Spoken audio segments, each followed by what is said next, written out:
कृष्ण गोविंद हरे मुरारी, हे नाथ नारायण वासुदेवा।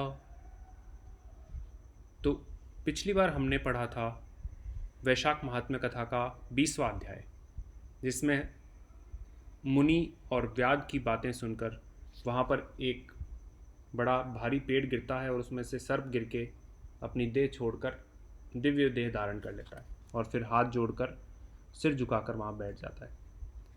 तो अब हम पढ़ेंगे शंख मुनि के दर्शन से महासर्प तथा व्याध का उद्धार। शुतदेव जी कहने लगे, यह देख शंख मुनि और व्याध दोनों बड़े विस्मित हुए। तब शंख मुनि ने पूछा, तुम कौन हो? तुम्हारी यह दशा कैसे हो गई? हे सौम्य, किस कर्म से तेरी ऐसी शुभ बुद्धि हो गई और अकस्मात तेरी मुक्ति कैसे हो गई? यह सब हमें बताओ। शंख मुनि के इस प्रकार पूछने पर वह डंडे की भांति पृथ्वी पर गिर पड़ा और सिर झुका हाथ जोड़कर कहने लगा, मैं प्रयागराज का निवासी ब्राह्मण कुल में उत्पन्न कुसीद मुनि का पुत्र हूँ। मैं रूप यौवन संपन्न, विद्या में निपुण, बहुत बोलने वाला, धनवान, पुत्रवान, सदा मद में गर्वित रहता था तथा मेरा नाम रोचन था। आसन, शयन, निद्रा, व्यवसाय, अक्ष परिक्रिया, लोक आचार्य, ब्याज लेना, यही मेरा व्यापार था। लोक निंदा आदि किसी बात की परवाह मैं नहीं करता था। इस तरह मेरा बहुत समय नष्ट हो गया। तब मुझे वैशाख के महीने में जयंत नाम के ब्राह्मण भगवान के प्यारे वैशाख मास के धर्म की कथा सुनाया करते थे, जहाँ चारों वर्ण के हजारों स्त्री पुरुष प्रातःकाल स्नान करके मधुसूदन भगवान का पूजन कर दिन रात कथा सुनते थे। मैं उस सभा में पगड़ी पहन, पान चबा, कंचुक धारण कर वहाँ का कौतुक देखने को जाता था। वहाँ जाकर कभी हंसता, कभी निंदा करता, कभी कपड़े फैलाकर लोक वार्ता करने से सब श्रोताओं का मन चलायमान कर देता था। उसी दोष के कारण मेरी बुद्धि नष्ट हो गई, अवस्था क्षीण हो गई और सन्निपात रोग से मेरे प्राण जाते रहे तथा यम के दूत पकड़कर भयंकर नरक में ले गए। 14 मनवंतर तक अनेकों दुख भोगे। इस प्रकार क्रम से 84 लाख योनि भोग कर अब मैं इस वृक्ष में, जो 10 योजन लंबा चौड़ा और 100 योजन ऊंचा है, इसमें 7 योजन की खोतर में महाक्रूर सर्प की योनि में निवास करता था।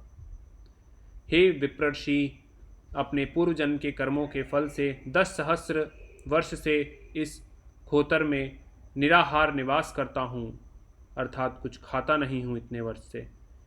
देवयोग से आपके मुखारविंद से इस कथा को अपने चक्षु गोलक द्वारा सुनने से मेरे सब पाप दूर हो जाने से सर्प योनि छोड़कर दिव्य देह धारण कर आपकी शरण में आया हूँ। मैं यह नहीं जानता कि आप मेरे किस जन्म के बंधु हैं।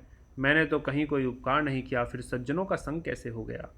अब आप मेरे ऊपर अनुग्रह करो ताकि मुझसे कभी अधर्म और अहंकार न हो, बुद्धि धर्ममयी हो। चाहे दरिद्री रहूं, क्योंकि धन मद अंधकारी है, मेरी साधु महात्माओं की संगति रहे, विष्णु भगवान में प्रीति हो और उनको मैं कभी नहीं भूलूं। इस प्रकार अनेकों स्तुति कर हाथ जोड़ सिर झुका मुनीश्वर के आगे चुपचाप खड़ा रहा। शंख मुनि ने प्रेम में भरकर उसको दोनों हाथों से उठाकर कहा, हे द्विज, वैशाख मास और विष्णु भगवान की कथा सुनने से तेरे सब पाप नष्ट हो गए हैं। तू क्रम से अतिबाहिक लोकों में जाकर फिर दशारण देश में ब्राह्मण के घर में जन्म लेगा और वेद शर्मा नाम से प्रसिद्ध होकर धर्ममयी होगा। प्रत्येक जन्म में तेरी अत्यंत तीव्र स्मृति होगी, विद्या विशारद एवं जाति स्मृति बनी रहेगी। निर्द्वंद्व, निस्पृह, गुरु भक्त और जितेंद्रिय होकर उस जन्म में तू सदा विष्णु भगवान की कथा में तत्पर रहेगा और सब इच्छाओं का दमन करके वैशाख उक्त सब धर्म करेगा। तब तू सब प्रकार से सिद्धि प्राप्त करके संपूर्ण बंधनों से छूट परम धाम को प्राप्त होगा। मेरी प्रसन्नता से तेरा कल्याण होगा। हंसी से, डर से, क्रोध से, द्वेष से, कामना से, स्नेह से, भक्ति से, संतों की संगति आदि से जो शुद्ध मन से भगवान का स्मरण करता है, वह भी सद्गति को प्राप्त होता है। ऐसा सुन वह दिव्य पुरुष मुनीश्वर से कहने लगा, आपने मेरे ऊपर बड़ा अनुग्रह किया जिससे मेरी दुष्ट योनि जाती रही और उत्तम गति मिल गई। ऐसा कहकर वह मुनि की परिक्रमा दे और आज्ञा ले स्वर्गलोक को गया। हे राजन, तब संध्या हो जाने पर शंख मुनि ने व्याध से संतुष्ट हो सायंकाल की संध्या कर विष्णु भगवान के अनेक अवतारों की कथा कह रात्रि के शेष भाग को व्यतीत किया। फिर ब्रह्म मुहूर्त में उठकर अर्थात सुबह जल्दी उठकर तारक ब्रह्म का ध्यान करके नित्य कर्मों से प्रवृत्त होकर प्रसन्न मन से व्याध को बुलाया और उसके सिर पर जल प्रोक्षण करके राम ये 2 अक्षर का मंत्र जाप करने को और मरण पर्यंत इन्हीं धर्मों के करने का उपदेश दिया और कहा कि इससे तेरा जन्म वाल्मीकि ऋषि के कुल में होगा और तब तू लोक प्रसिद्ध होगा। व्याध को इस प्रकार समझा बुझाकर वे दक्षिण दिशा को चले गए। व्याध भी उन्हें थोड़ी दूर तक, जब तक वे नेत्रों से ओझल नहीं हुए, उनके पीछे पीछे गया और शंख मुनि को देखता रहा। फिर हृदय में उन्हीं का ध्यान करता हुआ वैशाख उक्त धर्मों को करता हुआ व्याध का जन्म पूर्ण करके वाल्मीकि ऋषि के घर में जन्म लिया। उसी सरोवर पर कृणु नाम के कोई मुनि दुस्तर तप करते थे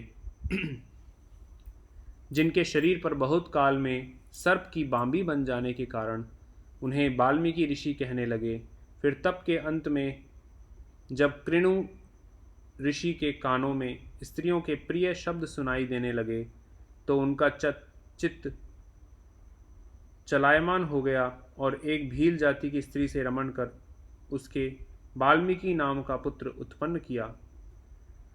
हे राजन, यह वाल्मीकि संसार में बड़े यशस्वी और विख्यात हुए।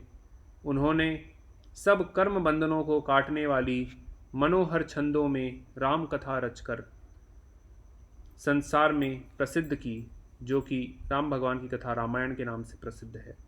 श्रुतदेव जी बोले, इसी प्रकार वैशाख मास में व्याध को सिर्फ जूता दान करने से ही दुर्लभ ऋषित्व प्राप्त हो गया, अर्थात ऋषि के कुल में जन्म ले लिया।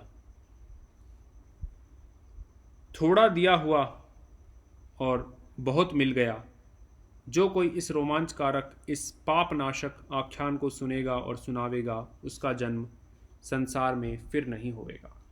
ओम श्री कृष्ण गोविंद हरे मुरारी, हे नाथ नारायण वासुदेवा। जय श्री कृष्ण भगवान, जय तुलसी माता, हरि प्रिय।